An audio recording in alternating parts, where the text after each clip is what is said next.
مجھے میرے عزیزوں یہ پریکٹیکلی دیکھنے کو ملا. یہاں کھڑے ہو کر کے بیان کرنا آسان ہے کہ ہم ہر مصیبت گوارا کر لیں گے حضور کی محبت میں، نبی پاک صلی اللہ تعالی علیہ وسلم کے عشق میں. لیکن 4 دن کسی کو جیل میں اندر ڈال دیا جب پھر پوچھا جائے اب بتاؤ. بہت اچھے اچھے لوگوں کو دیکھا ہکڑی نکل جاتی.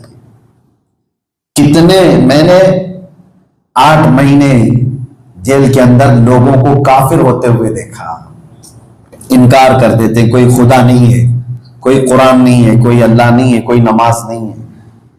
وجہ کیا ہے؟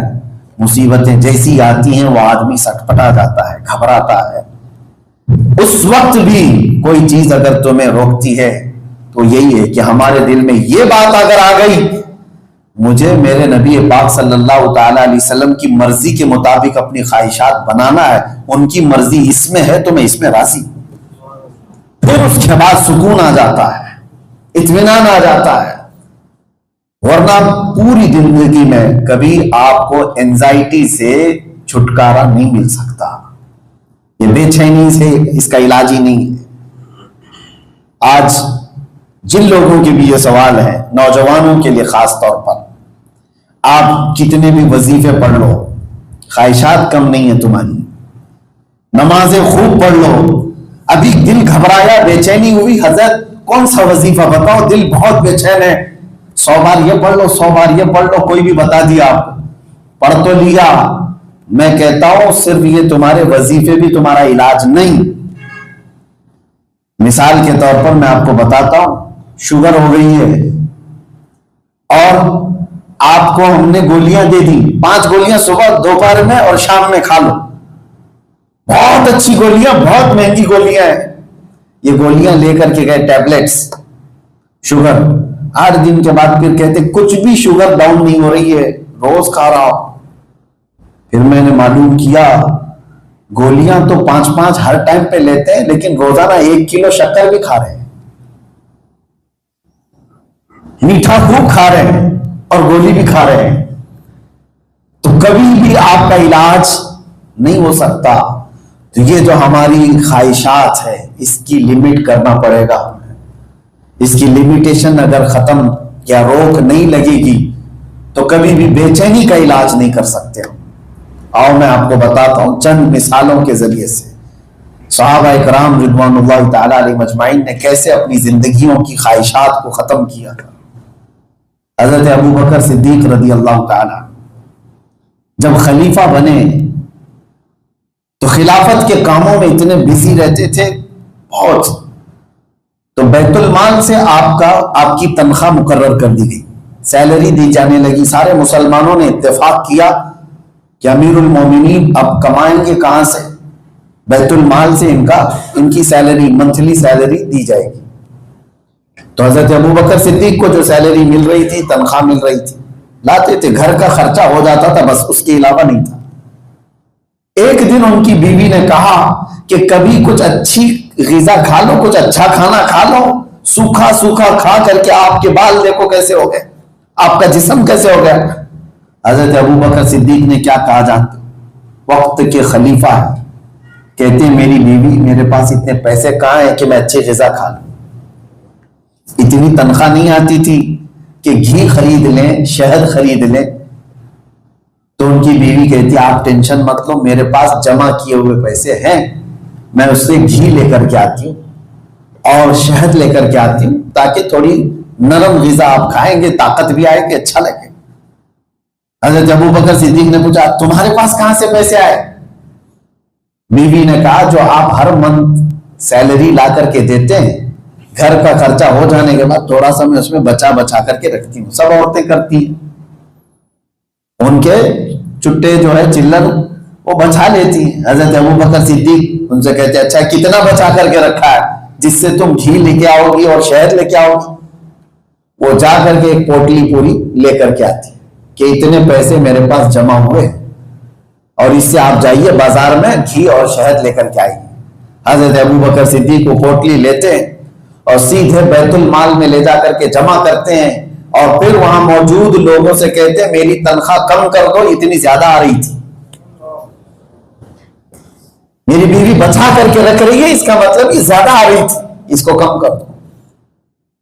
خواہشات کو جنہوں نے ختم کیا وہ اپنے سکون کے بادشاہ بنے تھے، اور ہمارے ہاں اس کی لمٹ ہی نہیں ہے، جتنا آئے اس سے زیادہ چاہیے، جتنا آئے اس سے زیادہ چاہیے۔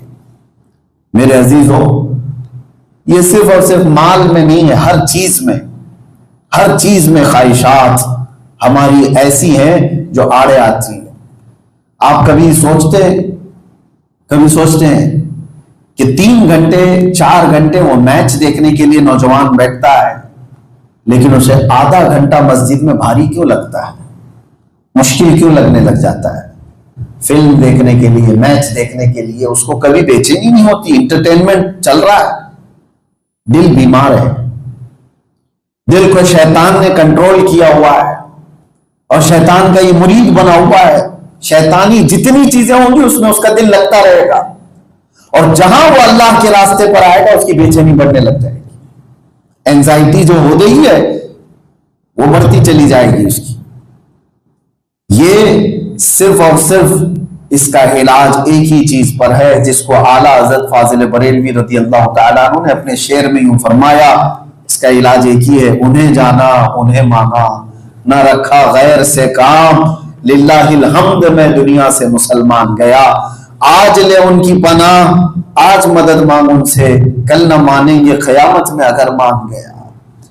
یہ خواہشات کو جب تک حضور پاک صلی اللہ علیہ وسلم کے قدموں پر لا کر ہم قربان نہیں کر دیتے، حضور فرماتے ہیں لا یؤمن احدکم حتی یکون ہواہ تبعا لما جئت بہ، اس وقت تک تو تم مومن بھی نہیں ہو جب تک اپنی پوری خواہشات کو میرے مطابق نہ بنا دو، حضور کے چاہنے کے مطابق۔ السلام علیکم ورحمۃ اللہ وبرکاتہ، امید ہے آپ سب خیریت سے ہوں گے۔ میرے عزیز دوستوں، آپ نے ابھی مفتی سلمان اظہری صاحب کا یہ درد بھرا اور حقیقت سے بھرپور بیان سنا، اور سچ پوچھیں تو یہ بیان صرف سننے کے لیے نہیں بلکہ اپنی زندگی کو دیکھنے کے لیے ہے، کیونکہ آج ہم میں سے ہر انسان کسی نہ کسی بے چینی، پریشانی اور اندرونی اضطراب کا شکار ہے۔ کسی کو دنیا کی فکر ہے، کسی کو رشتوں کی، کسی کو مستقبل کی، اور کسی کو اپنی خواہشات نے اتنا گھیر لیا ہے کہ سکون کہیں نظر ہی نہیں آتا۔ آج ہر طرف لوگ سکون ڈھونڈ رہے ہیں، کوئی موبائل میں، کوئی فلموں میں، کوئی میچوں میں، کوئی دولت میں، اور کوئی لوگوں کی تعریفوں میں، لیکن جتنا انسان دنیا کے پیچھے بھاگتا ہے اتنا ہی اندر سے خالی ہوتا جاتا ہے۔ یہی بات اس بیان میں سمجھائی گئی کہ جب تک انسان اپنی خواہشات کو اللہ اور اس کے رسول صلی اللہ علیہ وسلم کی مرضی کے تابع نہیں کرتا تب تک اصل سکون نہیں مل سکتا۔ ذرا حضرت ابو بکر صدیق رضی اللہ تعالیٰ عنہ کی زندگی کو دیکھیے، وقت کے خلیفہ ہیں، پوری امت کے امیر ہیں، لیکن زندگی میں سادگی ایسی کہ گھر میں شہد اور گھی تک آسانی سے موجود نہیں، اور جب معلوم ہوا کہ تنخواہ میں سے کچھ رقم بچ رہے ہیں تو اپنی تنخواہ کم کروا دی۔ آج ہمارا حال یہ ہے کہ جتنا مل جائے کم لگتا ہے، اور جتنا حاصل ہو جائے اس سے زیادہ کی خواہش شروع ہو جاتی ہے۔ یہی نہ ختم ہونے والی خواہشات انسان کے دل کا سکون چھین لیتی ہیں۔ میرے عزیزوں، ہم نماز بھی پڑھتے ہیں، وظیفے بھی کرتے ہیں، دعائیں بھی مانگتے ہیں، لیکن اگر دل دنیا کی محبت میں ڈوبا رہے، اگر آنکھیں گناہوں سے نہ بچیں، اگر خواہشات پر کنٹرول نہ ہو تو پھر بے چینی ختم کیسے ہوگی؟ صرف زبان سے عبادت کافی نہیں، دل کو بھی اللہ کی طرف لانا پڑتا ہے۔ اور یہ جو آج نوجوانوں کی حالت ہے، گھنٹوں میچ دیکھ لیں گے، فلمیں دیکھ لیں گے، موبائل پر وقت گزار لیں گے، لیکن مسجد میں آدھا گھنٹہ مشکل لگتا ہے۔ کیونکہ دل جس چیز کا عادی بن جاتا ہے پھر وہی چیز اسے اچھی لگنے لگتی ہے۔ اگر دل دنیا کے پیچھے لگ جائے تو عبادت بھاری لگتی ہے، اور اگر دل اللہ کے قریب ہو جائے تو پھر عبادت میں ہی سکون محسوس ہوتا ہے۔ یہ بیان ہمیں یہی سمجھا رہا ہے کہ اصل کامیابی اپنی خواہشات نبی کریم صلی اللہ علیہ وسلم کی تعلیمات کے تابع کرنے میں ہے۔ انسان ہر خواہش پوری کر کے بھی خوش نہیں رہ سکتا، لیکن اگر اللہ اور اس کے رسول صلی اللہ علیہ وسلم راضی ہو جائیں تو تھوڑی چیز میں بھی سکون مل جاتا ہے۔ میرے بھائیوں اور بہنوں، آج ضرورت اس بات کی ہے کہ ہم اپنے دل کا جائزہ لیں، ہم اپنی زندگی میں کس چیز کو زیادہ اہمیت دے رہے ہیں، دنیا کو یا دین کو، اپنی مرضی کو یا اللہ اور اس کے رسول صلی اللہ علیہ وسلم کی رضا کو؟ کیونکہ جس دن انسان نے نے اپنی خواہشات کو قابو کرنا سیکھ لیا اسی دن اس کی زندگی بدلنا شروع ہو جائے گی۔ اللہ تعالی ہمیں دنیا کی بیجا محبت سے بچائے، ہمارے دلوں کو سکون عطا فرمائے اور ہمیں ایسا ایمان نصیب فرمائے کہ ہماری ہر خواہش نبی کریم صلی اللہ علیہ وسلم کی تعلیمات کے مطابق ہو جائے۔ آمین یا رب العالمین۔ اگر یہ بیان آپ کے دل کو چھو گیا ہو تو اپنی رائے کمنٹ میں ضرور لکھیں اور اس پیغام کو دوسروں تک بھی ضرور پہنچائیں تاکہ شاید کسی بے چین دل کو سکون کا راستہ مل جائے۔ اسی دعا کے ساتھ اجازت چاہوں گا، اگلی ویڈیو میں پھر ملاقات ہوگی انشاءاللہ۔ السلام علیکم ورحمۃ اللہ وبرکاتہ۔